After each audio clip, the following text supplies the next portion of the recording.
જામનગર જિલ્લાના પંચ એ police station વિસ્તારની અંદર એક વિડીયો વાયરલ થયો, જેની અંદર બાઇકર ગેંગ દ્વારા બાઇક ઉપર આડા પડી અને રેસ લગાવવાની કાર્યવાહી કરતા દરમિયાનમાં એક બાઇકર ટ્રકની પાછળ ઘૂસી જતા તેને ગંભીર ઇજાઓ થયેલ છે.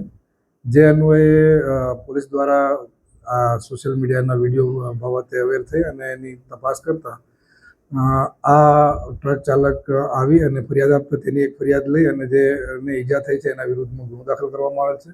તે ઉપરાંત અન્ય 6 છોકરાઓ કે જેઓ 6 બાઇક લઈને આ સાથે જ રેસમાં હતા તેમનો સરકાર તરફે પોલીસ દ્વારા અલગથી ગુનો દાખલ કરી અને તેમના વિરુદ્ધમાં કાયદેસરની કાર્યવાહી કરવામાં આવેલ છે.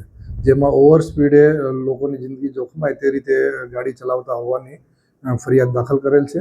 તે પૈકીના 2 એક યાસીન કરીમભાઈ અને બીજા ચેતન રાજેશભાઈ પાડલિયાને પોલીસ દ્વારા ધરપકડ કરવામાં આવેલ છે. બાકીના 4 જે છે એ છોકરાઓને હાલ શોધખોળ ચાલુ છે.